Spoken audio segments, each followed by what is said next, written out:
So nandito po tayo ngayon sa 3ABC Bible Center ng Guevara Seventh-day Adventist Church. At narito po tayo ngayon at atin pong i-interview ang ating mga Pathfinders dito sa kanilang karanasan as a member of this Pathfinder. Ako po si Alexius Allen B. Abiena from Three Angels Bible Center Church. At ang club po na kinabibilangan ko ay ang Marcus Pathfinder Club, na kung saan ito po ay dinedirektoran ni Pastor Vinny de Guzman. Kumusta naman ang experience mo bilang member ng Pathfinder Club? Bilang senior Pathfinder na po ng Three Angels Bible Center, ako po ay lubos na nagadala sapagkat naalala ko po dati ay kami po yung tinuturuan, pero sa ngayon po kami na po yung nagtuturo. So masaya at the same time po nakakataba po ng puso sapagkat nakakapagturo po kami ng panibagong Pathfinder. Ano naman ang masasabi mo para sa mga kabataan? Akin po ini-encourage ang mga kapwa ko kabataan na maging parte ng Pathfinders sapagkat dito po ay marami tayong matututunan at sa pamamagitan po ng Pathfindering ay mas mapapalapit po tayo sa ating Panginoon.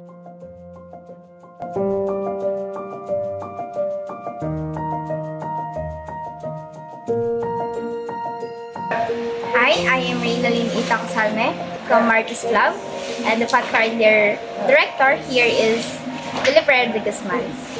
So yung experience ko po bilang member ng Pathfinder dito is sobrang saya kasi ito yung mga activity yung parang kakaiba pagdating sa akin. Ito yung, alam niyo yun, pagdating ko sa iba, kakaiba siya. Kaya nung unang training namin na dito sa Pathfinder, sobrang saya kasi nga kakaiba siya.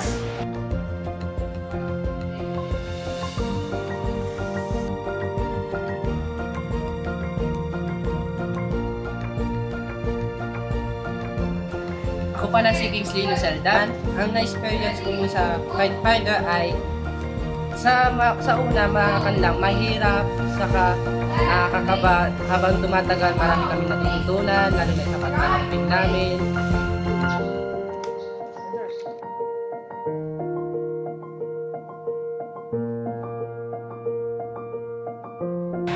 Ako po si Yuna Shanice Gordulan at ang pangalan po ng aming club ay Marcus Pathfinder Club.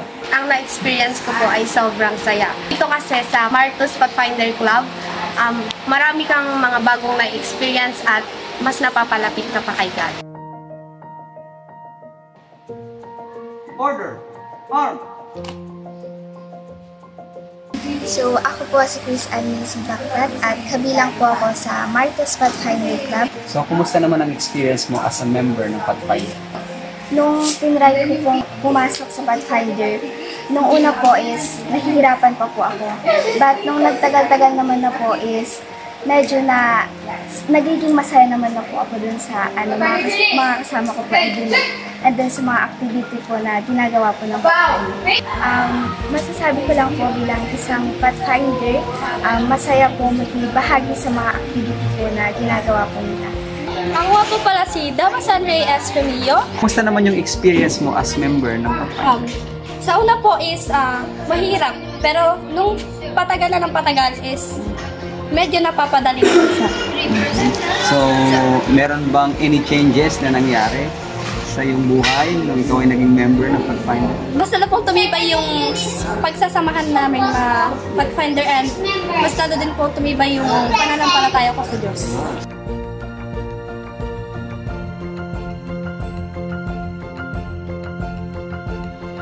Ako po si Alan Biabiena. So, kumusta naman ang experience mo as member ng Pathfinder? Masaya po and ako yung naging active sa church and natuto akong magsalita sa harapan ng maraming tao. Ako po si RJ Gutierrez. So, kumusta naman ang iyong experience as a member ng Pathfinder? Ay ito po, naging masaya po at naging mabuti sa kapwa-tao.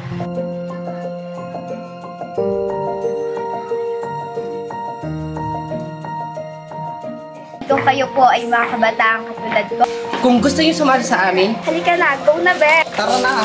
Halika na sa aming Pathfinder Club. Arat na, sama-sama tayong sumakses sa Martos Pathfinder Club.